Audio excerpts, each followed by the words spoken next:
بسم الله الرحمن الرحيم ويل لكل همزة لمزة الذي جمع مالا وعدده يحسب أن ماله أخلده كلا لينبذن في الحطمة وما أدراك ما الحطمة نار الله الموقدة التي تطلع على الأفئدة. அஸ்ஸலாமு அலைக்கும் வரஹ்மத்துல்லாஹி வபரகாத்துஹு.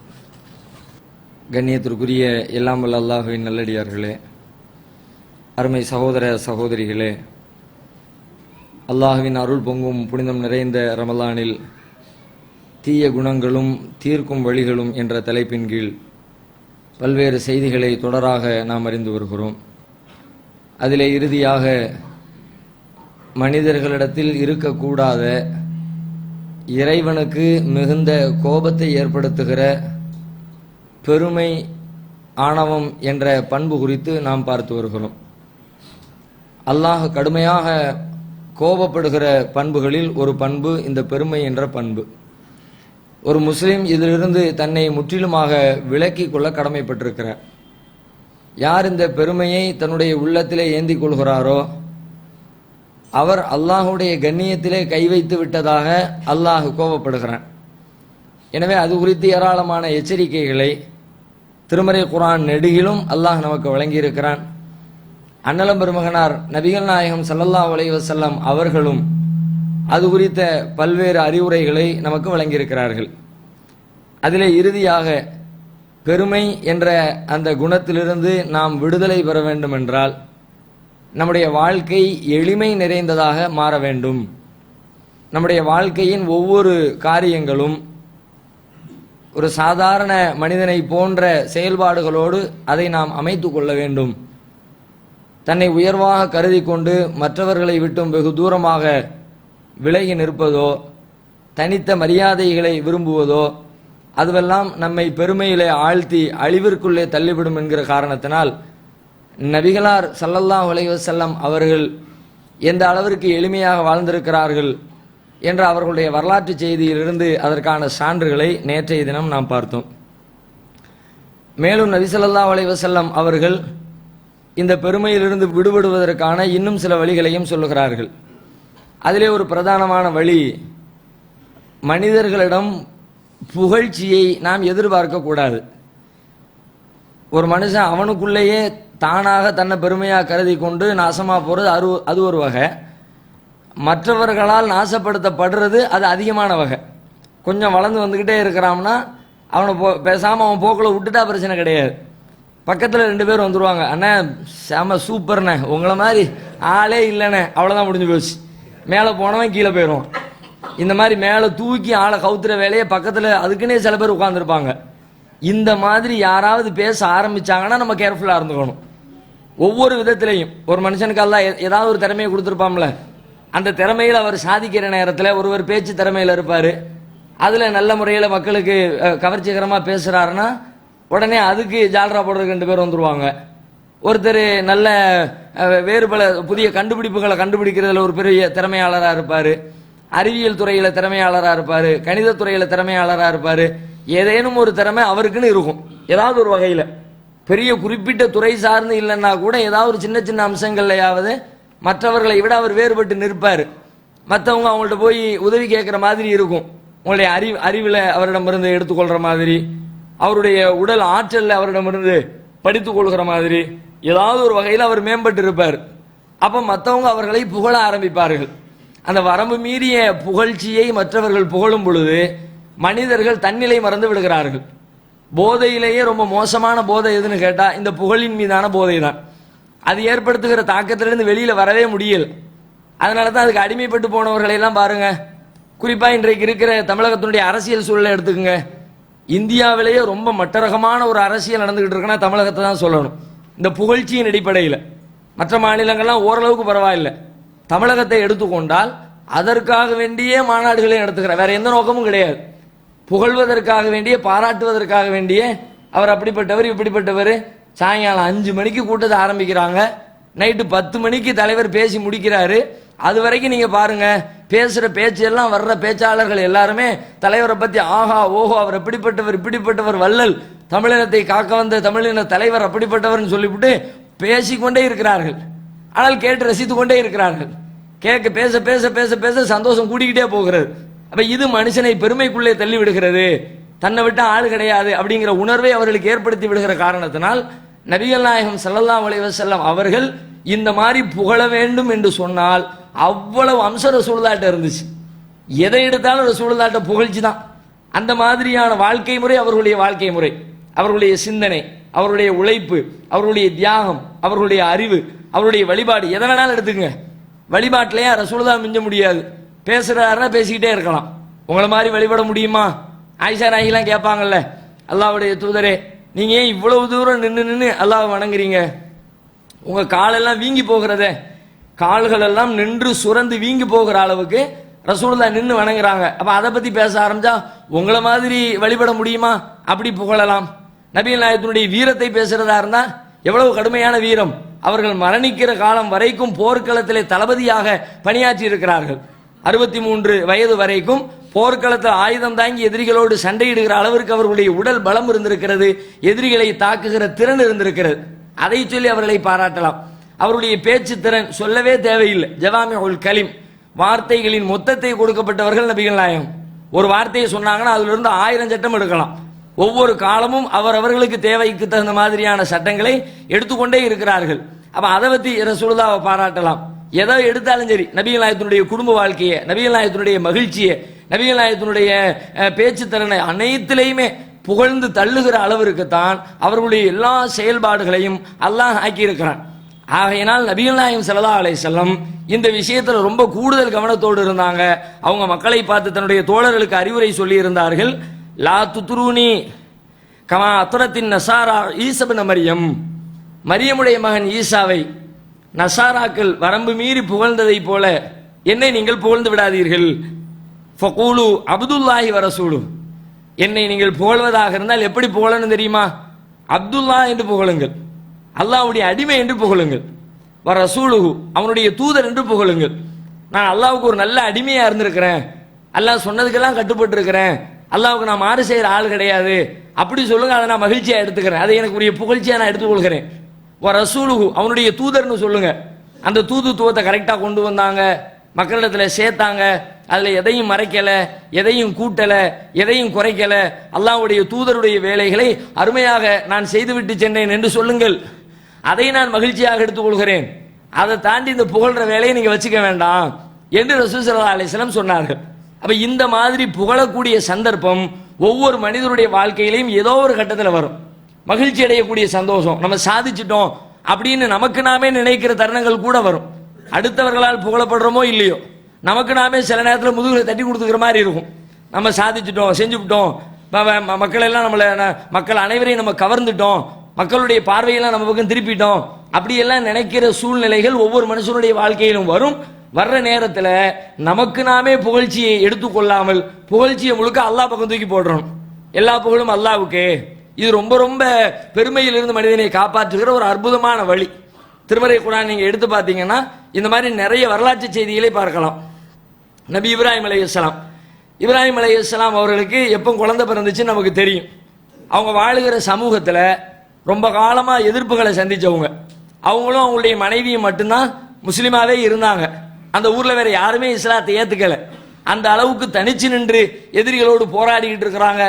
வாழவே முடியாது, நெருப்பு குண்டத்துல தூக்கி தள்ளி விட்டு ஆளை கடாசுற அளவுக்கு ஒரு நிலைமை வந்த உடனே ஹிஜ்ரத்து செஞ்சு வேற ஊருக்கு பயணம் பண்றாங்க. அந்த அளவுக்கு மக்களோடு மக்களாக நின்று எதிர்ப்புகளை சந்தித்து பல்வேறு பிரச்சனைகளுக்கு முகம் கொடுத்து தாவா செய்து கொண்டிருக்கிற நேரத்தில் அவர்களுக்கு திருமணம் ஆகி இருக்கிறது, ஆனால் குழந்தை இல்லை. குழந்தை இல்லைன்னு சொன்னா சமூகம் எப்படி பார்க்கும்? இன்னைக்கு இருக்கிற லெவல்ல அறிவு வளர்ந்திருக்கிற இந்த காலகட்டத்தில் ஒரு குழந்தை பேர் இருக்கிறது என்று சொன்னால் அதுக்கான காரணம் என்ன?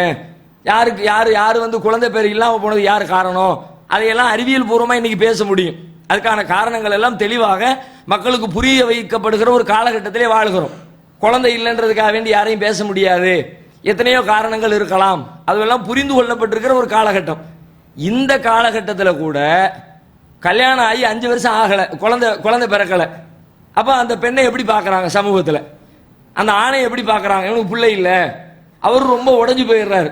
குழந்தை இல்லைன்னு சொன்ன உடனே அல்லாஹ் நாடுனா தருவான் அப்படின்னு போறதை விட்டுட்டு அதுக்கான முயற்சிகள் எடுக்கலாம், அது வேற செய்தி.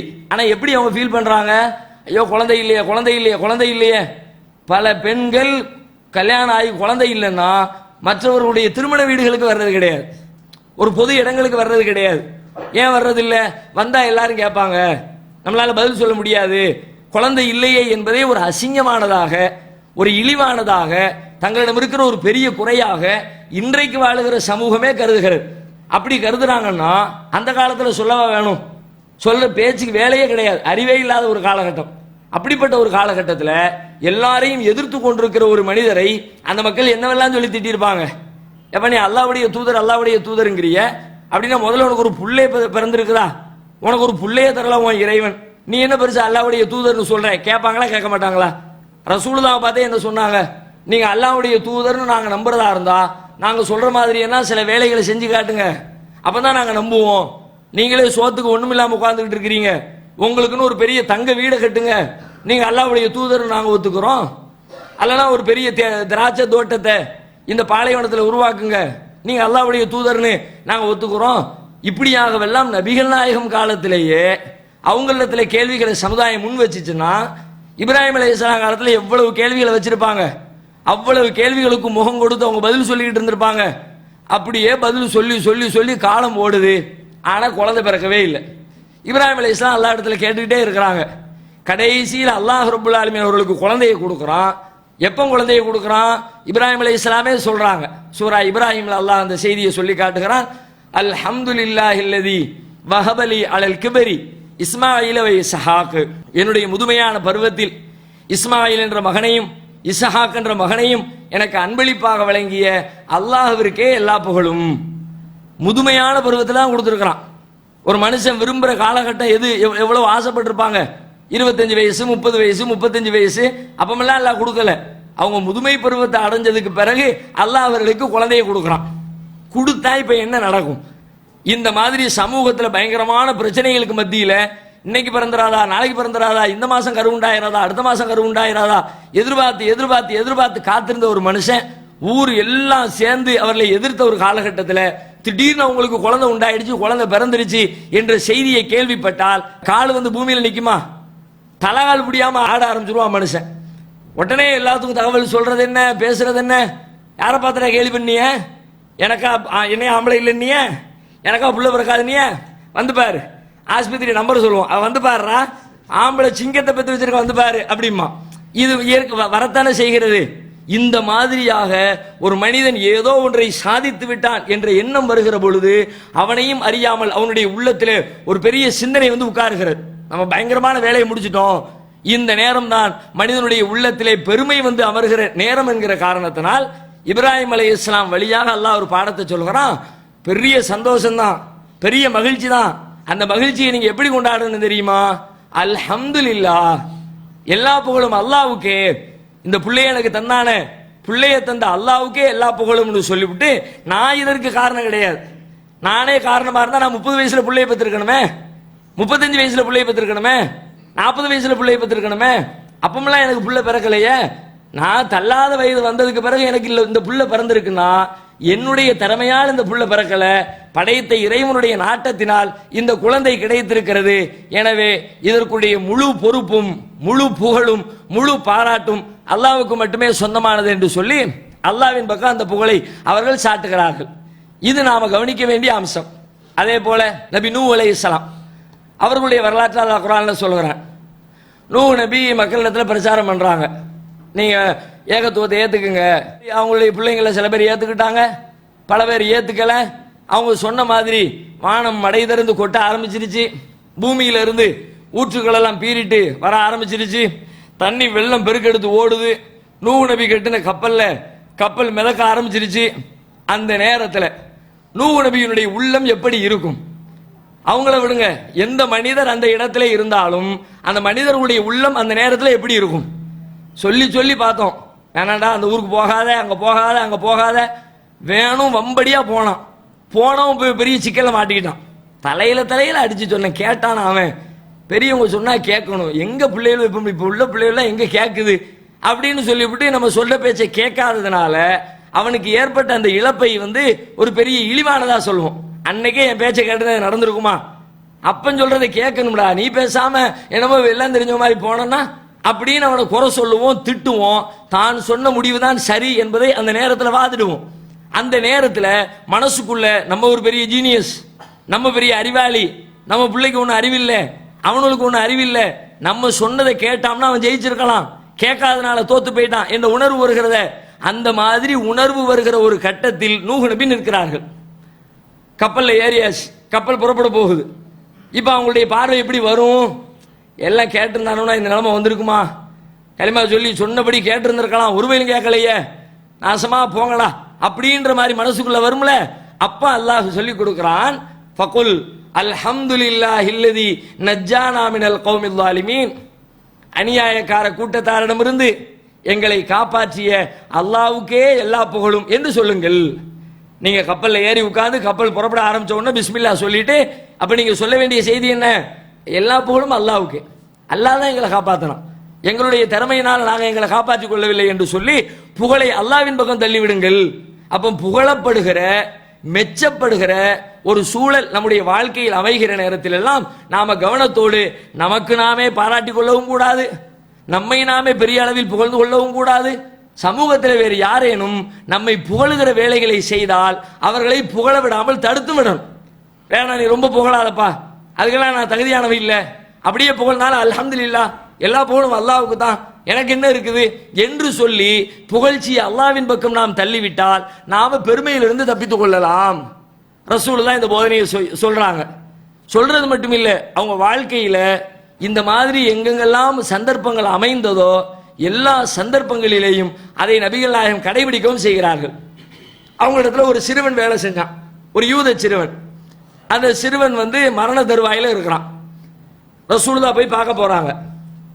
பார்க்க போனா அவனுக்கு இஸ்லாத்தை சொல்றாங்க, இஸ்லாத்தை ஏத்துக்கங்க.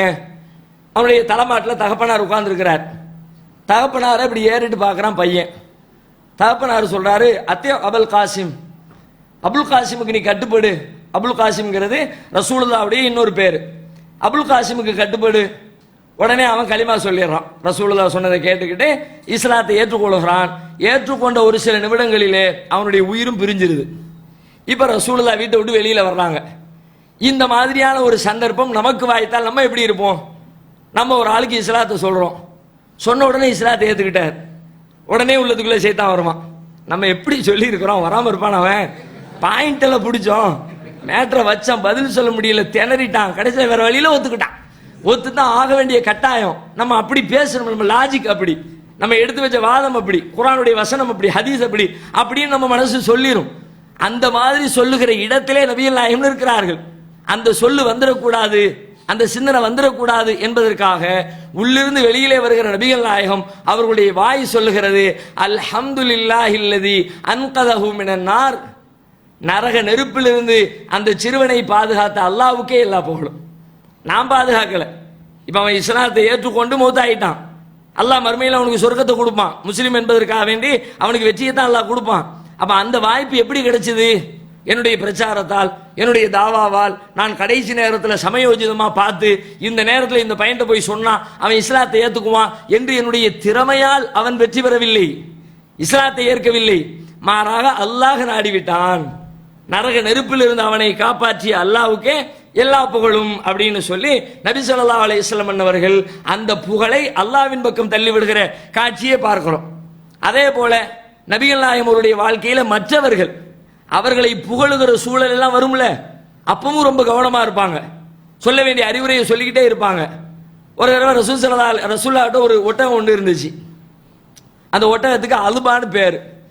பரவாயில்ல, அந்த ஒட்டகம் என்ன பேர் வாங்கி இருந்துச்சுன்னு கேட்டா, இந்த ஒட்டகத்தை யாரும் ஜெயிக்க முடியாதுப்பா, நல்ல கட்டுமஸ்தான ஒட்டகம், போட்டின்னு வந்துச்சுன்னா இதுதான் ஜெயிக்கும், அந்த மாதிரி ஒரு பேர் வாங்கின ஒட்டகம் அது.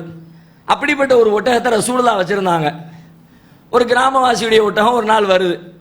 சஹாபாக்கள் சொல்றாங்க, அனஸ் ரலியல்லாஹு அன்ஹு அறிவிக்கிறாங்க, ஒரு கிராமவாசி அவருடைய ஒட்டகத்தில் வந்தார்.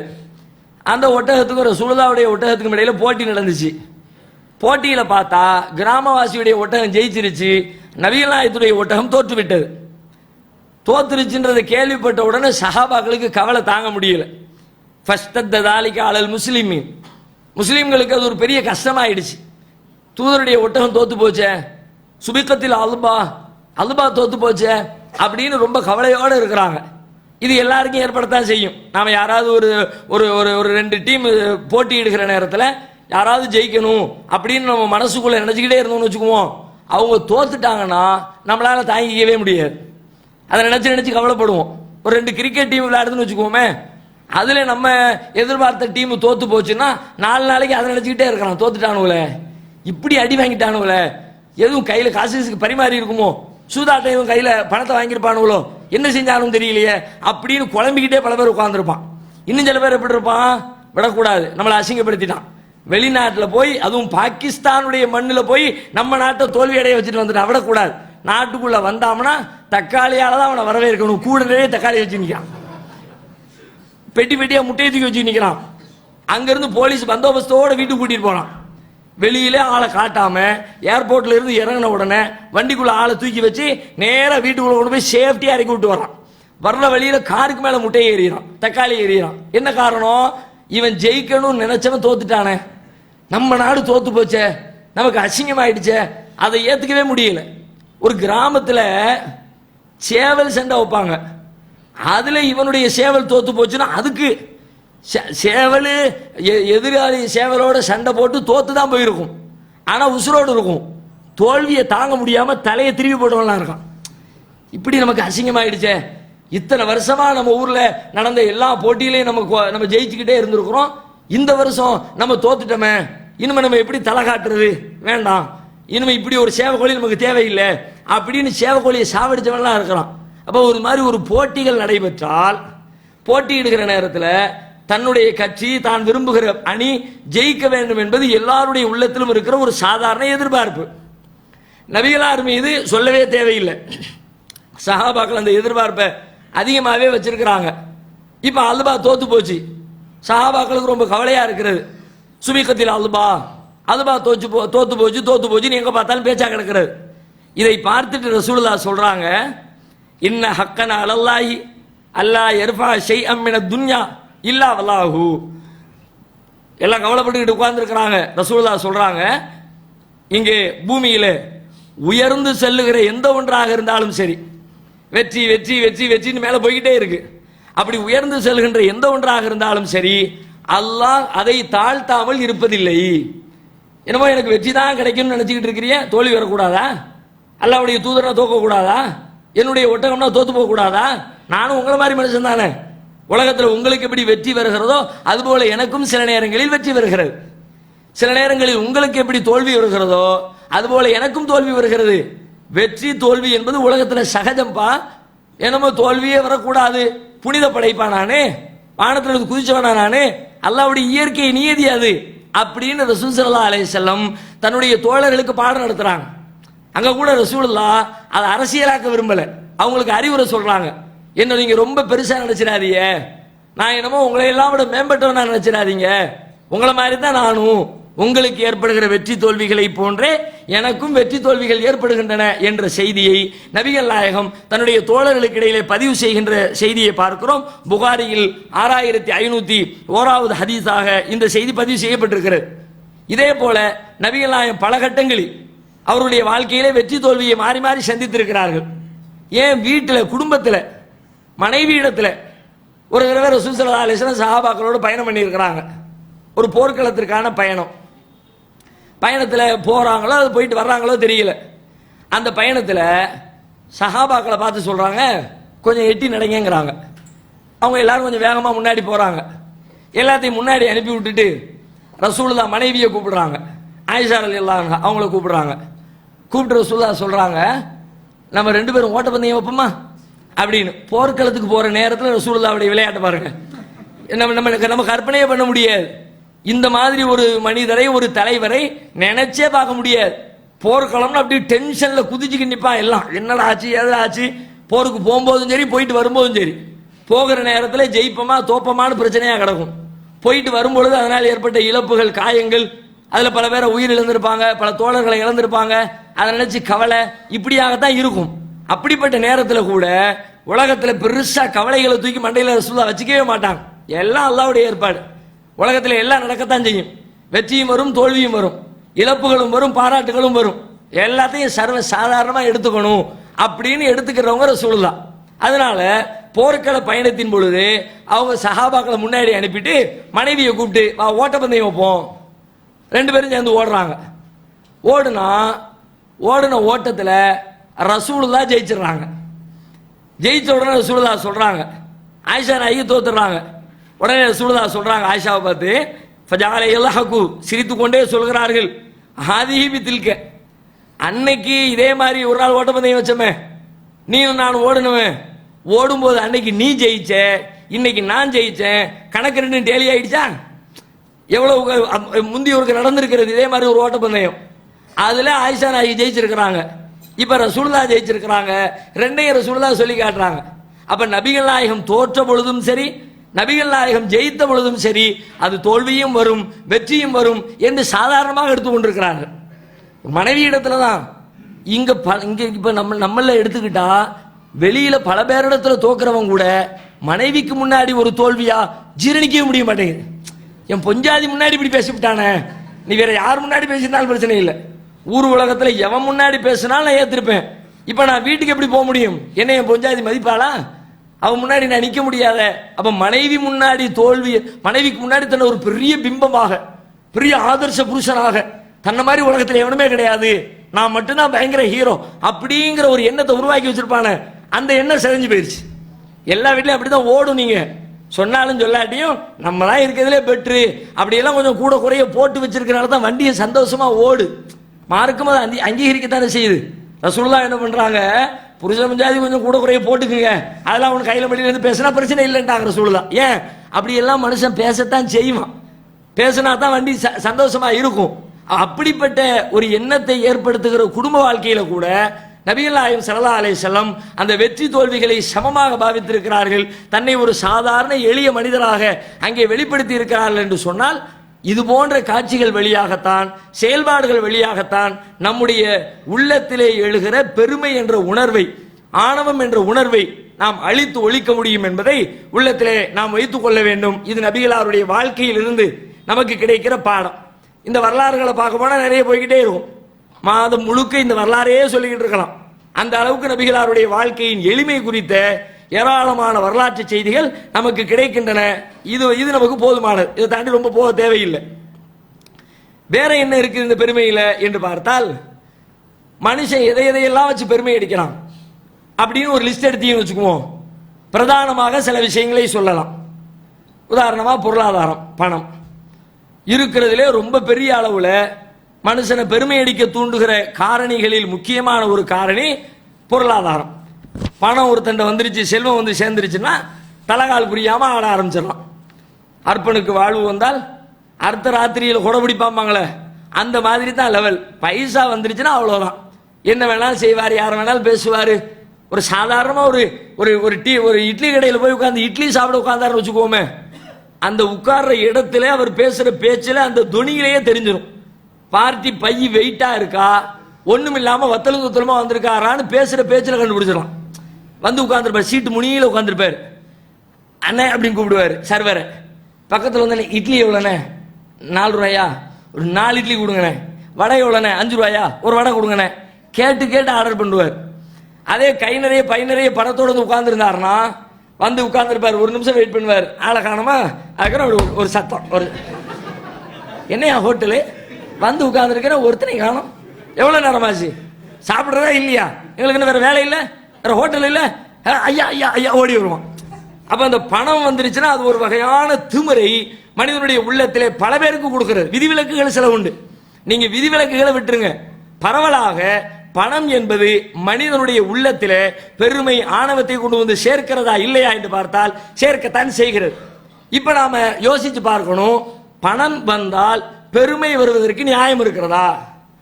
என்னிடத்துல நிறைய செல்வம் சேர்ந்துருச்சு, செல்வம் என்ற நிறைய வந்துருச்சு என்பதற்காக நான் பெருமைக்குரியவனாக ஆகிவிடுவேனா? கண்டிப்பா ஆக முடியாது. ஏன்? அந்த செல்வம் எனக்கு எப்படி கிடைத்தது? செல்வத்தை நான் எப்படி அடைந்தேன்? எப்படி நான் பெரிய செல்வந்தனாக மாறினேன்? அந்த வரலாறை எடுத்து பார்த்தால் செல்வத்தினுடைய வரவுக்கும் என்னுடைய திறமைக்கும் என்னுடைய முயற்சிக்கும் எந்த சம்பந்தமும் இருக்காது. யார் வாழ்க்கையில் வேணா நீங்க பொருத்தி பாருங்க. செல்வம் எல்லாம் திறமையாளர்களுக்கும் படித்தவர்களுக்கும் அறிவாளிகளுக்கும் அவங்க கையில தான் செல்வம் போய் சேருதா? சில பேர் அப்படியும் இருக்கலாம். சில செல்வந்தர்கள் இருப்பாங்க, அவங்க படித்தவர்களாகவும் இருக்கலாம், அறிவாளிகளாகவும் இருக்கலாம். சில பேர் அப்படியும் இருக்கலாம். ஆனால் அந்த அறிவின் காரணமாக, அந்த செல்வத்தின் காரணமாகத்தான் அவர்களுக்கு, அந்த அறிவின் காரணமாகத்தான் செல்வம் அவர்களுக்கு வந்து சேர்ந்ததா? அல்லாஹ்வுடைய நாட்டத்தால் வந்து சேர்ந்தது. இறைவனுடைய நாட்டம் இவனை செல்வந்தன் ஆக்கணும். ஆக பெரிய முட்டாளா இருப்பார், கையெழுத்தே போட தெரியாது, ஆனா ஒரு பெரிய செல்வந்தரா உட்கார்ந்துட்டு இருப்பார், பெரிய கோடீஸ்வரா உட்கார்ந்துட்டு இருப்பார். ஒரு தொலைக்காட்சி சேனல்ல ஒரு பெரிய தொழில் அதிபரை பேட்டி எடுக்கிறாங்க. நீங்க இவ்வளவு பெரிய சொத்துக்களுக்கு அதிபதியா இருக்கிறீங்க, இத்தனை கோடானு கோடி ரூபாய் பணம் உங்களுடைய பேர்ல இருக்குது, இவ்வளவு தொழில் நடக்குது, ஆனா உங்களுக்கு எழுத படிக்க தெரியலையே. எழுத படிக்க தெரியாத ஒருத்தர் ஒரு மிகப்பெரிய தொழில் அதிபராக உட்கார்ந்துட்டு இருக்கிறார். பல்லாயிரக்கணக்கான பேர் அவர் இடத்துல வேலை பார்க்கறாங்க. வேலை பார்க்கறதுல யாரு? பெரிய பெரிய படிப்பு படித்தவர்கள், பெரிய அறிவாளிகள், இன்ஜினியர்கள் அப்படின்னு சொல்லிவிட்டு பெரிய படித்தவர்களுடைய பட்டாளம் அவருடைய கம்பெனியில வேலை பார்க்கிறது.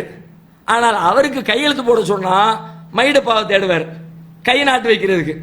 அப்ப இவர் கேட்கிறார், தொலைக்காட்சி நிருபர் கேட்கிறார், ஏங்க நீங்க இவ்வளவு பெரிய ஆளா இருக்கிறீங்களே, நீங்க வந்து எழுத படிக்க மட்டும் தெரிஞ்சிருந்தா இன்னும் எங்கேயோ போயிருப்பீங்களே, இப்பவுமே நீங்க இந்திய அளவுல பெரிய பிரபலமான ஆளா இருக்கிறீங்க, எழுத படிக்க தெரிஞ்ச அறிவாளியா இருந்திருந்தா இன்னும் பெரிய ஆளா இருந்திருப்பீங்களே அப்படின்னு அவர்கிட்ட கேட்கிறாங்க.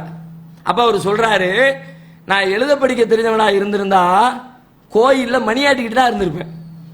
ஏன் என்னங்க இப்படி சொல்றீங்க? நான் ஒரு கோவில்ல சர்ச்சில் ஒரு வேலைக்கு சேர்ந்தேன், எடுபடி வேலை, மணியாட்டுற வேலை, குறித்த நேரத்தில் மணி அடிக்கணும், அங்க இருக்கிற பாதிரியார்களுக்கு டீ வாங்கி கொடுக்கணும், இதுதான் என்னுடைய வேலையா இருந்துச்சு. ஒரு மாசம் நான் வேலையை பார்த்தேன். வேலை முடிஞ்சு சம்பளம் வாங்குற நேரத்தில் எங்குள்ள பணியாளர்கள் எல்லாரும் போய் கையெழுத்து போட்டு சம்பளம் வாங்கிட்டு இருந்தாங்க. நானும் சம்பளம் வாங்குறதுக்கு போய் நின்னேன். கையெழுத்து போட சொன்னாரு, எனக்கு கையெழுத்து போட தெரியாதுன்னு, இங்க எழுத படிக்க தெரியாதவங்களாம் வேலை கிடையாது, நீ கிளம்புன்னு என்ன சீட்டை கிழிச்சு அனுப்பிட்டாரு. நானும் வெளியே வந்துட்டேன். ரொம்ப கவலையா இருந்துச்சு, என்னடா இது இப்படி ஆயிடுச்சு நம்ம வாழ்க்கை, கிடைச்ச ஒரு வேலையும் போயிடுச்சே, நம்ம என்ன செய்ய போறோம்னு ரொம்ப கவலைப்பட்டுக்கிட்டு இருந்தேன். சின்னதா ஒரு தொழில ஆரம்பிச்சேன் பிளாட்ஃபார்ம்ல. அந்த தொழில கடவுள் பரக்கத்து செஞ்சாரு. அப்படியே டெவலப் ஆகி இன்னைக்கு இவ்வளவு பெரிய தொழிலதிபரை நான் இருக்கிறேன். அன்றைக்கு மட்டும் எனக்கு கையெழுத்து போட தெரிஞ்சிருந்துச்சுன்னா நான் அந்த கோயிலே இருந்திருப்பேனே, வெளியே வந்திருக்க மாட்டேனே. அப்ப இவ்வளவு பெரிய வளர்ச்சியினுடைய பின்னணியில எழுத படிக்க தெரியாமல் இருக்கிறேன், இதுதான் இருக்கிறது அப்படின்னு அவர் விளக்குகிறார். இந்த மாதிரி எத்தனை பேர் இருக்கிறார்கள்? ஏராளமான செல்வந்தர்களை நீங்கள் பார்த்தால் அவர்களுடைய அறிவு ஞானத்தை, அவர்களுடைய திட்டமிடுதலுக்கும் அந்த செல்வத்துக்கும் சம்பந்தமே இருக்காது, கடுகளவருக்கு கூட தொடர்பே இருக்காது. அல்லாஹ் சொல்கிறான், தன்னுடைய தான் இருப்பதற்கான சான்றுகளில் ஒன்றாக அல்லாஹ் இந்த விஷயத்தை தான் உலகத்துக்கு பாடமே நடத்துறான். குர்ஆன்ல ஏராளமான வசனங்களை எடுத்து பாருங்க, திரும்ப திரும்ப திரும்ப திரும்ப பல இடத்துல அல்லாஹ் சொல்றான், அல்லாஹ் ஆகிய நான் தான் ரிஸ்க் அளிக்கிறேன், செல்வத்தை நான் விரும்பியவர்களுக்கு தாராளமாக கொடுக்கிறேன், விரும்பியவர்களுக்கு அதை சுருக்கி கொடுக்கிறேன், அதை கொடுக்கிற வேலை என்னை சார்ந்தது, மனிதன் தன்னுடைய திறமையால் அதை திரட்டுகிறான் என்று எண்ணிக்கொள்ளாதீர்கள் சொல்லிவிட்டு குர்ஆன்ல பல இடத்துல அல்லாஹ் சொல்கிறான். குர்ஆன்ல 30வது அத்தியாயம் சூரத் ரூமுடைய 37வது வசனத்தில் அல்லாஹ் சொல்கிறான், அவலம் யரவ், அவர்கள் பார்க்கவில்லையா, அன்னல்லாஹ் யப்சுத்துர் ரிஸ்க லிமை யஷா வ யக்திர், அல்லாஹ் தான் நாடியவர்களுக்கு செல்வத்தை தாராளமாக வழங்குகிறான், தான் நாடியவர்களுக்கு சுருக்கி கொடுக்கிறான். இன்ன ஃபீ ஸாலிக லஆயாத்தில் லிகௌமி யுமினூன், இதிலே நம்புகிற சமுதாயத்திற்கு பல அத்தாட்சிகள் இருக்கிறது. இதை நீ சிந்திச்சு பார். இந்த பணம் உனக்கு கிடைச்சிச்சு, எப்படி கிடைச்சிச்சு? சொல்வார்கள், நான் ரொம்ப திட்டம் போட்டேன், எந்த இடத்துல கடை வச்சா, எப்படி அதை டெக்கரேட் பண்ணனா, எப்படி விளம்பரம் பண்ணனா, அது எல்லாம் சூப்பரா மார்க்கெட்டிங் பண்ணி பணம் சம்பாதிக்க முடியும்னு நான் சிந்திச்சேன், அந்த மாதிரி நான் கடையை கொண்டு போட்டேன், எனக்கு ஆகோ ஓகன் இருக்கிறேன் அப்படிமா. அது உண்மையாக இருந்தால் அதை விட சூப்பராக சிந்தித்து, அதை விட சூப்பராக டெக்கரேட் பண்ணி, அதை விட சூப்பராக விளம்பரம் பண்ணி, அதை விட சூப்பராக மக்களை கவர்ச்சி கரமாக இழுக்கிற எல்லா வேலைகளையும் செய்து வைத்திருக்கிற சில கடைகளை போய் பாருங்க, விசிறி போட்டு வீசிட்டு உட்கார்ந்துருப்பாங்க. ஒரு ஆள் வந்திருக்காரு, கடையில் ஒரு துளி வியாபாரம் நடக்காது. என்ன காரணம்? இந்த திறமைதான் உனக்கு ஆட்களை கொண்டு வந்து சேர்த்தது என்றால், இதைவிட திறமை மிக்கவனுக்கு ஆள் வந்து சேரலையே. என்னுடைய திட்டத்தால் ஆள் வந்தார்கள் என்றால், இதைவிட திட்டம் போட்டவருடைய கடைக்கு ஆள் வரலையே. அப்ப அங்க என்ன யோசிக்கணும்? என்னுடைய அறிவால் கிடைச்சதில்லை, ரப்புல் ஆலமீனுடைய நாட்டத்தால் கிடைத்தது. அவன் கொடுத்திருக்கிறான். இதை நான் பெருமையடிக்க என்ன இருக்கிறது? இந்த சிந்தனை உள்ள வந்துச்சுன்னா, பணம் என்ற ஒரு அம்சம் மனிதனுக்கு தலைக்கணத்தை தரவே தராது. குர்ஆன் நெடுகிலும் அல்லாஹ் திரும்ப திரும்ப சொல்கிறான். இந்த கருத்தை நம்முடைய உள்ளத்தில் ஆழமா பதிய வைக்கிறதுக்காக மீண்டும் மீண்டும் அல்லாஹ் சொல்கிறான். 52வது அத்தியாயம் 39வது வசனத்தில் அல்லாஹ் சொல்கிறான், அவலம் யஅலமு, அவர்கள் அறிந்து கொள்ளவில்லையா, அன்னல்லாஹ யப்சுத்துர் ரிஸ்க லிமன் யஷாஉ வ யக்திர், அல்லாஹ் தான் நாடியவர்களுக்கு செல்வத்தை தாராளமாக வழங்குகிறான், தான் நாடியவர்களுக்கு சுருக்கி கொடுக்கிறான். இன்ன ஃபீ தாலிக லஆயாத்தில் லிகௌமி யுமினூன், நம்புகிற சமுதாயத்திற்கு இதிலே ஏராளமான சான்றுகள் இருக்கின்றன. 29வது அத்தியாயம் 62வது வசனத்திலே சொல்லுகிறான், அல்லாஹு யப்சுத்துர் ரிஸ்க லிமன் யஷாஉ மின் இபாதிஹி வ யக்திருல்லாஹ், அல்லாஹ் தன்னுடைய அடியார்களில் தான் நாடுகிறவர்களுக்கு செல்வத்தை தாராளமாக வழங்குகிறான், தான் நாடுகிறவர்களுக்கு அதை சுருக்கி விடுகிறான். இன்னல்லாஹ பிகுல்லி ஷைஇன் அலீம், அல்லாஹ் அனைத்தையும் அறிந்தவனாக இருக்கிறான். அதே போல 34வது அத்தியாயம் 36வது வசனம், 39வது அத்தியாயம் 34வது அத்தியாயம் 39வது வசனம், 13வது அத்தியாயம் 26வது வசனம், 17வது அத்தியாயம் 30வது வசனம், 42வது அத்தியாயம் 12வது வசனம், 19வது அத்தியாயம் 42வது வசனம், 3வது அத்தியாயம் 37வது வசனம், இப்படி குர்ஆன்ல எக்கச்சக்கமான இடங்களில் அல்லாஹ் தான் கொடுக்குறான். செல்வத்தை கொடுக்குறவன் அல்லாஹ். அதை வச்சு நீ என்ன பெருமை அடிக்கிற? உனக்கு அந்த செல்வத்துக்கு என்ன? சரி, இப்படி இன்னொரு கோணத்தில் யோசிச்சு பாருங்க. செல்வம் வந்துருச்சு, அதனால நீ பெரிய ஆள் அப்படின்னா, செல்வத்தால் உன்னிடத்துல பிளஸ் இருக்கலாம், வேற எத்தனை விஷயத்துல உன்ட மைனஸ் இருக்கு? செல்வத்துல பிளஸ், செல்வத்துல உயர்ந்திருக்கிற நீ வேறு எத்தனை விஷயங்களில் கீழே தாழ்ந்திருக்கிறாய்? பெரிய கட்டடம் கட்டுவார், 25 மாடிக்கு பில்டிங் கட்டுற அளவுக்கு பணம் வச்சிருக்கிறார், பணத்தை வாரி இறைச்சி பில்டிங்கை கட்டிக்கிட்டு இருக்கிறார். 100கணக்கான பேர் வேலை செய்யறாங்க, கொத்தனார் வேலை பார்த்துக்கிட்டு இருக்கிறாங்க, இன்ஜினியர் வேலை பார்த்துக்கிட்டு இருக்கிறாரு, இவர் எல்லாத்தையும் மேற்பார்வை பார்த்துக்கிட்டு இருக்கிறார். அவ்வளவு பெரிய பணம் அவரிடத்துல இருக்கிறது. நைட்டு 10 மணிக்கு தலைவாணியில போய் தலையை வச்சாருன்னா தூக்கம் வர மாட்டேங்குது. இங்க பகல்ல பார்த்தா வேலைக்கு வந்த ஆட்கள் இருக்கிறாங்களே, சித்தார் வந்திருப்பாரு, கொத்தனார் வந்திருப்பாரு, 10 மணிக்கு கரண்டியை பிடிச்சிருப்பாரு, 12:30 மாதிரி 1 மணி கையை காலை கழுவிட்டு தூக்கச்சட்டியை தூக்கிட்டு வந்து உட்கார்ந்துருவாரு. ஒரு கும்பா நிறைய பழைய கஞ்சி இருக்கும், எல்லாத்தையும் ஒரு ஏத்த வேண்டியது. ஏத்தி முடிச்சுட்டு ஒரு துண்டை தூக்கி தலைக்கு சும்மாடு மாதிரி வச்சு அப்படியே தலையை கீழே வைப்பாரு. 10 நிமிஷத்துல விடுவான் பாருங்க கொரட்டை. இவன் வாப்பாருமா, வீடு கட்டுற முதலாளி இருக்கிறானே, நான் என் வீட்டுல ஏசியை போட்டு வச்சிருக்கிறேன், அவ்வளவு பெரிய மெத்தையை போட்டு வச்சிருக்கிறேன், லேசா ஒரு சின்ன சத்தம் வந்துச்சு, நான் தூக்கம் வர மாட்டேங்குது, ஒரு கதவு கிரிச்சுன்னு சத்தம் வரட்டுமே. சில வீடுகள்ல சின்ன பிள்ளைங்க ஓடி விளையாண்டுகிட்டு இருக்குமா, வீட்டுல பெரியவங்க படுத்திருப்பாங்க, கதவு பிடிச்சி கிரிச்சுன்னு ஒரு சத்தம் வந்துருச்சு, அவ்வளவுதான் சைத்தான் தலைக்கு ஏறிடுமா. தூங்கிட்டு இருக்கோம்ல, யாரு பிள்ளைய வீட்டுக்குள்ள விட்டது? எல்லாம் வெளியே போய் விளையாடு, ஒரு பையனை வீட்டுக்குள்ள வரக்கூடாது, எல்லாத்தையும் வெளியே கதவை தள்ளி வெளியே பத்தி விட்டுருவார். எதுக்கு? தூக்கம் போச்ச. தூக்கம் போயிடுச்சுன்னு வச்சுக்குவோம், 12 மணிக்கு முழிச்சிட்டாருன்னா திரும்ப காலையில 5 மணி வரைக்கும் தூக்கமே வராது. ஐயோ ஏன்னா இந்த வரத்து வர்றாங்களோ தெரியலையா, புலம்பிக்கிட்டே இருப்பார். உன்கிட்ட பணம் இருக்கலாம், ஆனால் வாழ்க்கையில நிம்மதி இருக்கிறதா? பல்வேறு இன்பங்களை நீ தொலைத்திருக்கிறாயே. பணம் பெரிதுதான், பணம் பல நன்மைகளை செய்ய முடியும் தான், ஆனால் அந்த பணத்தை தாண்டி எவ்வளவு இருக்கிறது அதையெல்லாம் சிந்தித்து பார்த்தால் பணத்தை கொண்டு பெருமை அடிக்கிற உள்ளம் உனக்கு வருமா? வரவே வர வாய்ப்பில்லையே. பணத்தை கொடுத்துட்டா இறைவன், டாக்டர் ஒரு பெரிய பட்டியலை கொடுத்துருவார். என்ன பட்டியல்? உனக்கு சுகர் இருக்கு, சக்கரை போடாத. சக்கரை போடாம காஃபியும் சாயாவும் குடிக்கிற சாயா வாங்காது. சக்கரை போடாத, சீனி போடாத, டீயை குடி அப்படின்றாரு. அதுக்கு குடிக்காமலே இருந்தலாம், விஷத்தை குடிச்சலாம் போல சில பேர் சொல்லுவான். எப்படித்தான் குடிக்காமலோ தெரியலையப்பா அப்படிங்கிறாரு. உப்பள்ளி போடாத, உப்பு போடாம என்னத்தை திங்க, உப்பில்லா பண்டம் குப்பையிலங்கிறான். உப்பு போடாத, உனக்கு பிரஷர் கூடங்கிறாரு. கறியை திங்காத, ஹார்ட்ல ப்ராப்ளம்ங்கிறாரு. தக்காளியை திங்காத, கிட்னில ப்ராப்ளம்ங்கிறாரு. வேற என்னத்தை தான் அள்ளி திங்க நானு? அதை திங்காத, இதை திங்காத, இதை திங்காத, ஒன்னுத்தையும் திங்காத. வேற என்ன திங்க? நைட்டு 2 கோதுமை ரொட்டி தின்னுக்க. சரி, வயிறு நிறைய அதை சாப்பிட்றாத. 2 இட்லியா சாப்பிட்டுக்க, 2 ரொட்டியா சாப்பிட்டுக்க. எல்லாம் 3 நேரத்துல மேட்டரை முடிச்சாம்னா நீ 7 நேரத்துக்கு சாப்பிடு. உட்காந்து காலையில் 8 மணிக்கு ஒருக்க சாப்பிடு, 11 மணிக்கு ஒருக்க சாப்பிடு, 1 மணிக்கு ஒருக்க சாப்பிடு, 4 மணிக்கு ஒருக்க சாப்பிடு. நிம்மதியா விரும்பின சாப்பிட முடிகிறதா? பணம் இவ்வளவு இருக்குது, பேங்க் பேலன்ஸ் இருக்குது, சாப்பிட முடியலையே. நீ என்ன பெருமை அடிக்கிற? பெருமை என்னமோ பெரிய நிறைய பணம் வந்துருச்சுன்னா நீ பெரிய ஆளா? அவனை பாரு, உன்கிட்ட வேலை பார்க்கறான். நீ மாசைக்கு 10 லட்சம் ரூபாய் சம்பாதிக்கிற, உன்கிட்ட வேலை பார்க்கறவன் மாசம் 10,000 ரூபாய் சம்பாதிக்கிறான். எதை போட்டாலும் அரைச்சு தள்ளுதுங்க மிஷினு. கிரைண்டர் கெப்பாசிட்டியை பார்த்தீங்கன்னா 25 லிட்டர் கெப்பாசிட்டி. உள்ள போடு, எதை வேணாலும் போடு. இவனுக்கு குறிப்பிட்ட இதை மட்டும்தான் சாப்பிட முடியும், வேற எதையும் சாப்பிட முடியாதுன்றான். அவனுக்கு முதலாளி எதை வேணாலும் கொடுங்க முதலாளி.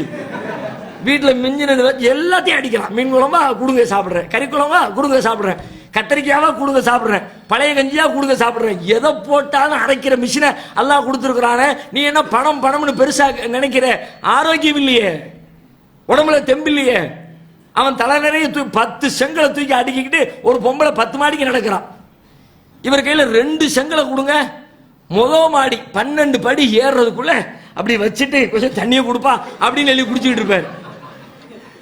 உடல் ஆரோக்கியம் இல்லையே, உடம்புல தெம்பு இல்லையே. நீ என்ன பெருசா பணம் இருக்குன்னு பெருமை அடிக்கிற?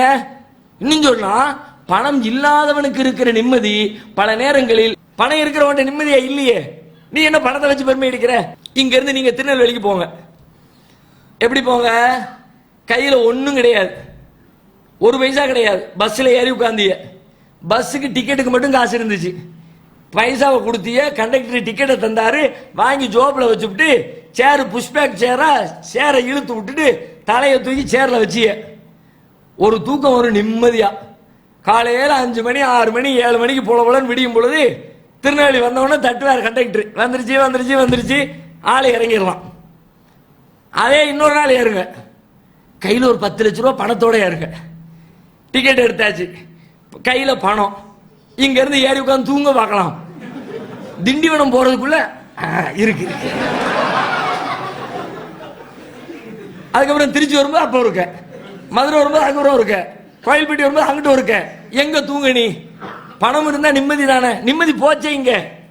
பணம் இல்லாதவன் நிம்மதியா தூங்குனானே, பணம் இருக்கிறவன் நிம்மதியா இல்லையே. நீ என்ன பணத்தை வச்சு பெருமை அடிக்கிற? பணம் என்பது இறைவனுடைய அருள் என்று சில பேர் பேசுகிறார்கள். இறைவன் சொல்லுகிறான், ஃபஅம்மல் இன்சானு இதா மப்தலாஹு ரப்புஹு ஃபஅக்ரமஹு வனஅமஹு ஃபயகூலு ரப்பி அக்ரமன். இந்த மனிதன் அவன் சொல்லுகிறான், அவனை சோதிப்பதற்காக அல்லாஹ் அவனுக்கு செல்வத்தை கொஞ்சம் விசாலமாக கொடுத்தால் அவன் சொல்லுகிறான், ரப்பி அக்ரமன், என் இறைவன் என்னை சங்கைப்படுத்தி விட்டான் என்கிறான். அம்மல் இன்சானு, அதே மனிதனை இதா மபுத்தலாகு, அதே சோதனைக்காக ஃபகதர அலைஹி ரிஸ்கஹு, கொடுத்த செல்வத்தில் கொஞ்சத்தை சுருக்கி கொண்டால் ஃபயகூலு ரப்பி, அவன் சொல்லுகிறான், என் இறைவன் அஹானன், என்னை இழிவுபடுத்தி விட்டான் என்று சொல்லுகிறான். பணத்தை கொடுப்பதிலும் எடுப்பதிலும் தான் இழிவு இருக்கிறதா? கொடுப்பதிலும் எடுப்பதிலும் தான் உங்களுக்கு பெருமை இருக்கிறதா? கொடுப்பது எடுப்பது ரெண்டுமே உங்களுக்கான சோதனை. அல்லாஹ் வழங்கி இருக்கிறான். கொடுத்ததும் அல்லாஹ், எடுத்ததும் அல்லாஹ். அதுல நீ என்ன சிந்தனை கொள்வதற்கு என்ன இருக்கிறது? காரூனை பற்றி குர்ஆன் பேசுகிறது. அருமையான ஒரு வரலாறு. பணம் படைத்தவர்களுடைய உள்ளத்திலே வருகிற பெருமைக்கு சம்மட்டி அடி கொடுக்கிற அற்புதமான வரலாறு காரூனுடைய வரலாறு. மூசா அலைஹிஸ்ஸலாமுடைய காலத்தில் வாழ்ந்தான காரூன், அவனை பத்தி அல்லாஹ் குர்ஆன்ல சொல்லி காட்டுகிறான். 28வது அத்தியாயம் 82வது வசனத்துல அல்லாஹ் சொல்றான். 78ல இருந்து 7, 75, 76, 77, 78, 79, 80, 82 ஆகிய வசனத்துல காரூனுடைய வரலாறு வருகிறது. இன்ன காரூன் கானமின் கௌமி மூசா, மூசாவுடைய சமூகத்துல காரூன் இருந்தான். ஃபபகா அலைஹிம், அழிச்சாட்டியம் செய்து கொண்டிருந்தான். வஆத்தைனாஹு மினல் குனூஸ், அவனுக்கு ஏராளமான செல்வங்களை நாம் வழங்கியிருந்தோம். மா இன்ன மஃபாத்திஹு லதனூ பில் உஸ்பதி உலில் குவா, அவனுடைய செல்வங்கள் எவ்வளவு இருந்துச்சு தெரியுமா? அவனது செல்வங்களுடைய ஹசானாக்களை பூட்டி வைத்திருக்கிற பூட்டுக்களின் சாவியை. செல்வத்தை பத்தி எல்லாம் சொல்லல, செல்வங்களை பூட்டி வைத்திருக்கிற பூட்டுக்களை, அந்த பூட்டுக்களுக்குரிய சாவிகளை, அதை எல்லாத்தையும் எடுத்து லதனூ பில் உஸ்பதி உலில் குவா, நல்ல வலிமை மிக்க ஒரு கூட்டத்தாருடைய தலையில தூக்கி வச்சா அவர்கள் அதை சுமப்பதற்கு சிரமப்படுவார்கள். செல்வத்தை தூக்கி வச்சு சுமக்கிறதுக்கு சிரமம்னா நமக்கு விளங்குது. அல்லாஹ் செல்வத்தை சொல்லல, செல்வத்தை பூரா உள்ள வச்சாச்சு, ரூமுக்குள்ள வச்சு பூட்டியாச்சு, வெறும் சாவியை மட்டும் தான் எடுத்துருக்கிறோம். இந்த சாவியை ஒரு பெரிய மூட்டையில கட்டி சாவியை தூக்குடான்னா சாவியை தூக்க முடியாதான் பெரிய வலுவானவர்கள். அப்ப எவ்வளவு இருந்திருக்கும் பாத்துங்க, அவனுடைய செல்வத்துடைய அளவு எவ்வளவுன்னு கற்பனைக்கே எட்டாது. அவ்வளவு பயங்கரமான செல்வத்துக்கு சொந்தக்காரன். இது காலா இன்னல்லாஹ் லா யுஹிப்புல் ஃபரிஹீன். அவனுடைய கூட்டத்தாரவனிடத்திலே சொன்னார்கள், பெருமை அடிக்காதே, பெருமை அடிக்கிறவர்களை அல்லாஹ் நேசிக்க மாட்டான் என்று அவர்கள் சொன்னார்கள். அல்லாஹ் அவனுக்கு அருள் செஞ்சிருக்கிறான், உதவி செஞ்சிருக்கிறான், அது மாதிரி நீ மற்றவங்களுக்கு உதவி செய் என்றெல்லாம் அறிவுரை சொன்னாங்க. அப்ப அவன் சொல்றான், கால இன்னமா ஊத்தி துஹு அலா இல்மின் இந்தி, இந்த செல்வம்லாம் எனக்கு எப்படி கிடைச்சது தெரியுமா? என்னுடைய அறிவால் நான் கொடுக்கப்பட்டிருக்கிறேன். அவலம் யகலம் அன்னல்லாஹ் கதா அஹ்லக மின் கப்லி மினல் குரூனி மன் ஹுவ அஷத்து மின்ஹு குவத்தன் வ அக்ஸரு ஜம்ஆ. என்னுடைய அறிவால் கொடுக்கப்பட்டிருக்கேன் நீ சொல்றியப்பா. அவன் அல்லாஹ் கேட்கிறான், அவலம் யகலம், அவன் அறியவில்லையா? அன்னல்லாஹ் கதா அஹ்லக மின் கப்லிஹி மினல் குரூனி மன் ஹுவ அஷத்து மின்ஹு குவத்தன் வ அக்ஸரு ஜம்ஆ. இவனுக்கு முன்னால் எத்தனையோ பெரும் கொண்ட பலம் நிறைந்த சமூகங்களை அல்லாஹ் அளித்திருக்கிறானே, அதை இவன் அறியவில்லையா? ஃபகரஜ அலா கௌமிஹி ஃபி ஸீனத்திஹி. அவன் என்ன பண்றான்? தன்னுடைய அலங்காரத்தோடு தன்னுடைய சமூகத்திற்கு மத்தியிலே வெளியிலே வருகிறான். காலல்லதீன யுரீதுனல் ஹயாத்த துன்யா, இந்த உலக வாழ்க்கையை விரும்புகிறவர்கள் அவனை பார்த்துவிட்டு சொல்லுகிறார்கள், யா லைத்தலனா மிஸ்லமா ஊத்திய காரூன் இன்னஹு லது ஹல்லின் அதீம். என்னப்பா இது, காரூனுக்கு கொடுக்கிற மாதிரி நமக்கு அல்லாஹ் கொடுக்கலையே, அவனுக்கு அல்லாஹ் ஏராளமான செல்வங்களை கொடுத்திருக்கிறானே, நமக்கு அந்த மாதிரியான செல்வத்தை அல்லாஹ் கொடுக்கலையே என்று இந்த உலக வாழ்க்கையை விரும்புகிறவர்கள் சொல்லிக் கொண்டார்கள். வகாலல்லதீன ஊத்துல் இல்ம், அறிவாளிகள் என்ன சொன்னார்கள் தெரியுமா? வைலக்கும், உங்களுக்கு கேடுதான், சவாபுல்லாஹி கைருன் லிமன் ஆமன வ அமில சாலிஹன் வலா யுலக்காஹா இல்ல சாபிரூன். அல்லாஹ்வுடைய கூலிதான் சிறந்தது, இறைவனை நம்பி நல்லறங்கள் செய்கிறார்களே அவர்களுக்கு அல்லாஹ் வழங்குகிற கூலியே சிறந்தது, பொறுமையாளர்களுக்கு தான் அல்லாஹ் இப்படிப்பட்ட கூலியை வழங்குவான் அப்படின்னு நல்ல மக்கள் பதில் சொன்னாங்க. ரெண்டையும் சொல்லிட்டு அடுத்து அல்லாஹ் சொல்றான், பெருமை அடித்தான், என்னுடைய அறிவால் எனக்கு வழங்கப்பட்டிருக்கிறது என்று அவன் சொன்னான். ஃபஹஸஃப்னா பிஹி வபிதாரிஹில் அர்ள், அவனை அவனுடைய வீட்டோடு பூமிக்குள்ளே புதைய செய்தோம். ஃபமா கான லஹு மின் ஃபியத்தின் யன்சுருனஹு மின் தூனில்லாஹ், அல்லாஹ்வை அன்றி அவனுக்கு உதவுகிற எந்த கூட்டத்தாரும் இருக்கவில்லை. வமா கான மினல் முன்தஸிரீன், உதவி பெறுகிறவர்களில் ஒருவனாகவும் அவன் இருக்கவில்லை. வ அஸ்பஹ அல்லதீன தமன்னவு மகானஹு பில் அம்ஸ், நேற்றைய தினம் அவனுடைய நிலையை பார்த்து ஆசைப்பட்டவர்கள் சொன்னார்கள், வைக அன்னல்லாஹ் யப்சுத்துர் ரிஸ்க லிமன் யஷாஉ மின் இபாதிஹி வ யக்திர். அந்தோ பரிதாபமே, அல்லாஹ் தான் நாடியவர்களுக்கு தன்னுடைய அடியார்களில் செல்வத்தை விசாலமாக வழங்குகிறான், தான் நாடியவர்களுக்கு சுருக்கிக் கொள்கிறான். லவ்லா அம்மன்னல்லாஹு அலைனா, நம் மீது அல்லாஹ்வுடைய அருள் இல்லை என்று சொன்னால் ல ஹஸஃப பினா வைக அன்னஹு லா யுஃப்லிஹுல் காஃபிரூன், நாமும் அவனை போல புதைந்து போயிருப்போம், அல்லாஹ் நம்மை புதைய செய்திருப்பான், காபிர்கள் வெற்றி பெற மாட்டார்கள் என்று சொல்லி அதுக்கு பிறகு அவர்கள் சொன்னார்கள் அப்படின்னு காரூனுடைய வரலாற்றை, ஒரு நீண்ட வரலாறை அல்லாஹ் இந்த அத்தியாயத்தில், இந்த வசனத்தில் பேசுகிறான். 28வது அத்தியாயம் 82வது வசனத்தில் அல்லாஹ் பேசுறான். அப்ப இந்த வரலாறு சொல்லுகிற பாடம் என்ன? செல்வம் நிறைய இருக்குன்னா அல்லாஹ் தந்தான் நினைங்க, என்னுடைய திறமையால் வந்துச்சுன்னு நினைக்காதீங்க. உங்களுடைய திறமையால் வர்றதுக்கு எந்த முகாந்திரமும் இல்லை. அல்லாஹ் தான் நாடியவர், திறமை உள்ளவரோ திறமை அற்றவரோ கொடுக்க வேண்டும் என்று விரும்பிவிட்டால் அல்லாஹ் கொடுப்பான், கொடுக்க வேண்டாம் என்று முடிவெடுத்து விட்டால் அவர் எவ்வளவு திறமைசாலியாக இருந்தாலும் அல்லாஹ் ஒன்றுமே இல்லாமல் அவரை பட்டினியிலே ஆழ்த்தி விடுவான். இதை புரிந்து கொண்டால் பணத்தை வைத்துக் கொண்டு பெருமை அடிக்கிற உணர்வு நம்முடைய உள்ளங்களில் ஏற்படாது என்பதை நாம் புரிந்து கொள்ளலாம். அதே போல மனிதன் பெருமை அடிக்கிற அம்சங்களில் இன்னொரு அம்சம் மனிதனுக்கு இருக்கிற அதிகாரம், பதவி. அந்த பதவியும் அதிகாரமும் வருகிற பொழுது தானா ஒரு தலைக்கணம் வருகிறது. நம்மிடத்துல அதிகாரம் இருக்குது, யார் வேணாலும் என்ன வேணாலும் பண்ணணும் அப்படிங்கிற மாதிரியான ஒரு பெருமை உள்ளத்திலே வருகிறது. அந்த மாதிரியான நிலையில் இருக்கிறவர்களும் அவர்களும் ஒரு விஷயத்தை புரியணும், பதவியும் அதிகாரமும் நம்முடைய திறமையால் வந்தது அல்ல. இறைவன் நமக்கு வழங்கி இருக்கிறான், அல்லாஹ் நமக்கு தந்திருக்கிறான். அவன் நாடினால் தருவான், நாடினால் அந்த பதவியை அல்லாஹ் பறித்துக் கொள்வான். இந்த உணர்வு நம்முடைய உள்ளத்தில் வந்தால் பெருமை உள்ளத்திலிருந்து அகலும். அதுக்கு அல்லாஹ் பல விஷயங்களை சொல்லி காட்டுறான். உதாரணமா ரசூலுல்லாஹ் அல்லாஹ் சொல்றான், குல் நபியே சொல்லுங்கள், அல்லாஹும்ம மாலிக்கல் முல்க், ஆட்சியின் அதிபதியே, தூத்தில் முல்க மன்தஷா, நீ நாடியவர்களுக்கு ஆட்சியை வழங்குகிறாய். வ தன்சியுல் முல்க மிம்மன் தஷா, நாடியவரிடமிருந்து ஆட்சியை கைப்பற்றுகிறாய். ஒ துஇஸ்ஸு மன் தஷா, நீ நாடியவரை கண்ணியப்படுத்துகிறாய். ஒ துதில்லு மன் தஷா, நீ நாடியவரை இழிவுபடுத்துகிறாய். பியதிக்கல் கைர், நன்மைகள் அனைத்தும் உன்னுடைய கைவசமே இருக்கிறது. இன்னக அலா குல்லி ஷைஇன் கதீர், நீ அனைத்து காரியங்களுக்கும் ஆற்றல் பெற்றவனாக இருக்கிறாய் என்று நபியை நீங்கள் சொல்லுங்கள் என 3வது அத்தியாயம் 26வது வசனத்தில் அல்லாஹ் சொல்லுகிறான். இதையும் ஆட்சியாளர்கள் புரிஞ்சுக்கிறதே கிடையாது. என்னமோ அதுவும் தன்னுடைய திறமையால, மக்கள் செல்வாக்கால, அதனால தான் நமக்கு ஆட்சி கிடைச்சிச்சு. இப்ப தேர்தல் வந்துச்சு பாருங்க, ஒவ்வொரு தேர்தல் வரும் பொழுதும் அது ஆளுங்கட்சியா இருக்கட்டும் எதிர்கட்சியா இருக்கட்டும், ஜெயிச்சு வந்துட்டாங்கன்னு வச்சுக்குவோம், உடனே தலைப்பு போட்டுருவான். அது எந்த டிவியா இருந்தாலும் சரி, தலைப்பு எப்படி வரும்? தர்மம் வென்றது, தர்மத்தின் வாழ்வதனை சூது கவும், தர்மம் வெல்லும் அப்படின்னு தூக்கி போட்டு, போன தடவை தோத்திய அப்ப நீ அதர்மமா? இந்த தடவை தர்மம் வென்றுச்சு, வென்ற உடனே தர்மத்தின் வாழ்வதனை சூது கவும், இப்ப தர்மம் ஜெயிச்சிருச்சுண்டிய. போன தடவை தோக்கும் போது எங்க போச்சு இந்த பழமொழி? மக்கள் தீர்ப்பே மகேசன் தீர்ப்பு. போன தடவை சொல்ல வேண்டியது இதை, டெபாசிட் போச்ச 40க்கு 40 போச்சப்ப அப்பையும் சொல்லல. 234 3 தொகுதி தவிர மத்த எல்லாம் போச்சு அப்பையும் சொல்லல. அப்போ மனிதர்கள் ஒரு ஆட்சியோ அதிகாரமோ பதவியோ தனக்கு கிடைக்கிற பொழுது அது ஏதோ தன்னுடைய திறமையால் கிடைப்பதாக நினைக்கிறார்கள். நீங்க இன்னைக்கு இருக்கிற ஆட்சியாளரை எடுத்துக்குவோம்.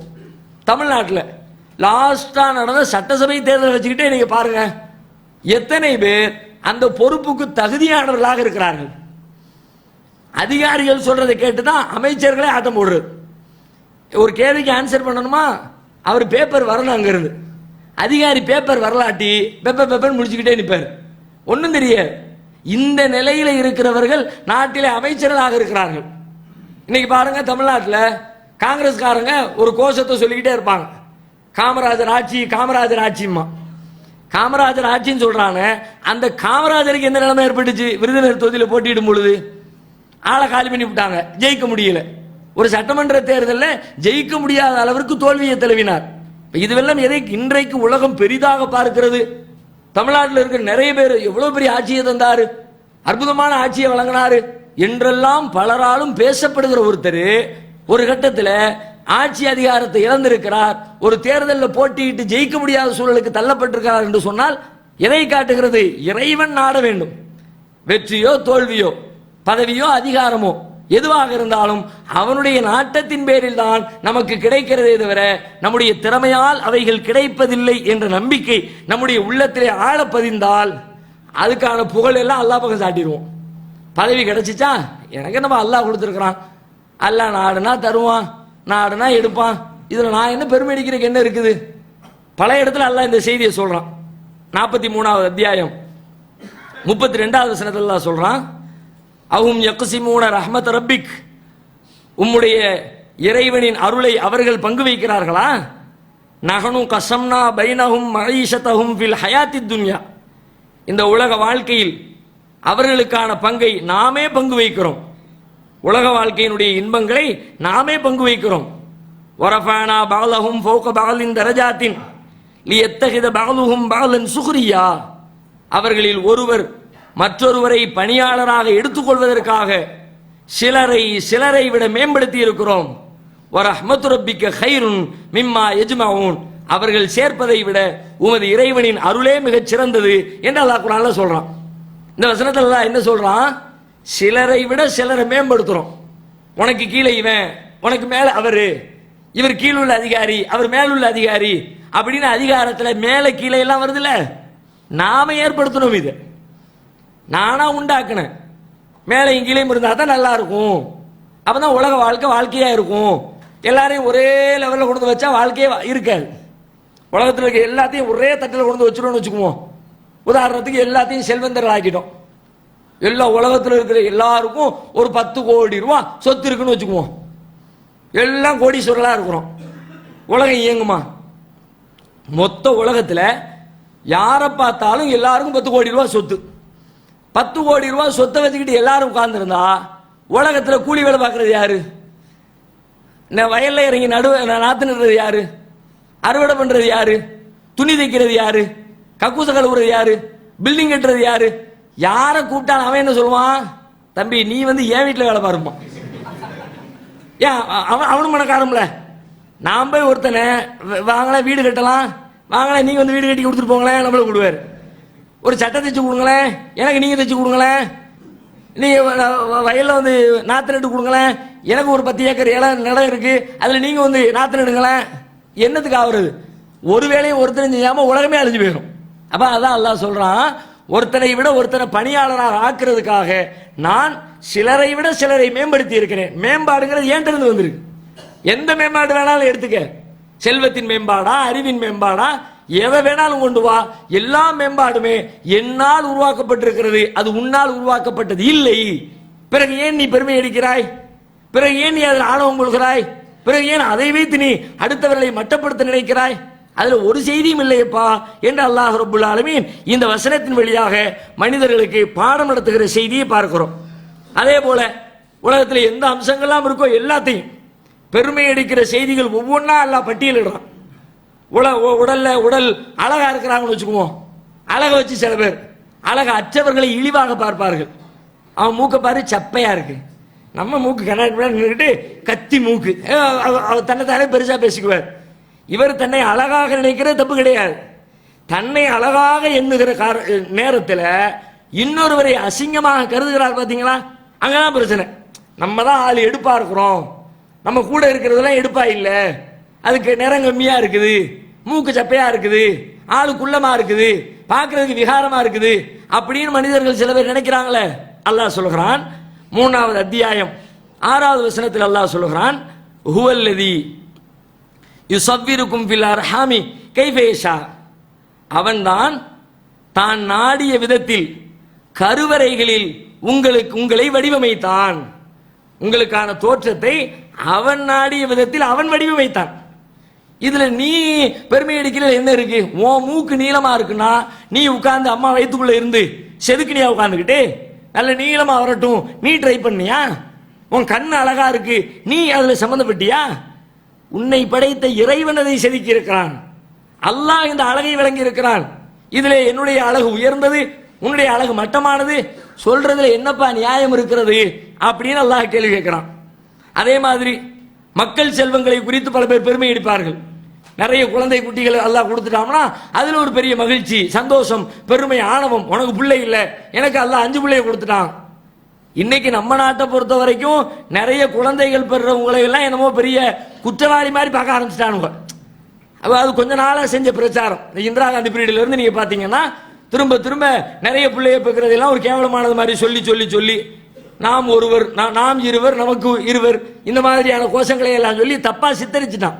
ஆனா உலகம் முழுவதிலையும் நீங்க பாத்தீங்கன்னா குழந்தை பேர்கள் யாருக்கு அதிகம் இருக்கிறதோ அவர்கள் மிக பெரியவர்களாக தங்களை கருதி கொள்கிற ஒரு சூழல் இன்றைக்கும் இருக்கிறது. வெளிநாடுகளில் எல்லாம் நிலைமை என்னங்கிறிய, புள்ள பிறக்க பிறக்க பிறக்க பேங்க்ல பணம் குவிஞ்சுக்கிட்டே இருக்கு. கவர்மெண்ட் சார்பில் கொடுக்குறான், நிறைய பிள்ளைய பெத்துக்கிட்டே இரு. புள்ள பிறக்க பிறக்க பிறக்க மனித வளம் கூடுது, நம்ம நாட்டுடைய வளர்ச்சி கூடுது. பல நாடுகள்ல குழந்தைய மட்டும் பெத்து போட்டா போதும், மாச சம்பளத்துக்கு பிரச்சனையே இல்லை. பேங்க் கவர்மெண்டே பணம் கொடுத்துரும். மாசம் 10,000 வச்சுக்க, 20,000 வச்சுக்க, அந்த நிலை இருக்கிறது. அப்போ குழந்தை செல்வங்களை வைத்து பெருமை அடிக்கிறவர்களுக்கு அல்லாஹ் சொல்லுகிறான். 42வது அத்தியாயத்தினுடைய 49வது வசனத்தில் அல்லாஹ் சொல்லுகிறான், லில்லாஹி முல்கு ஸமாவாதி வல் அர்ள், வானங்கள் என்னும் பூமியினுடைய ஆட்சி அல்லாஹ்வுக்கே உரியது. யஹ்லுகு மா யஷா, அவன் நாடியதை படைக்கிறான். யஹபு லிமன் யஷா இனாசன், நாடியவர்களுக்கு பெண் மக்களை வழங்குகிறான். வயஹபு லிமன் யஷா ذுகூர், அவன் நாடியவர்களுக்கு ஆண் மக்களை வழங்குகிறான். அவ் யுஸவ்விஜுஹும் ذுக்ரானன் பைனாசா, தான் நாடியவர்களுக்கு ஆண் மக்களையும் பெண் மக்களையும் சேர்த்து வழங்குகிறான். வயஜஅலு மன் யஷா வகீமா, அவன் நாடியவர்களை மலடர்களாக விட்டு விடுகிறான்.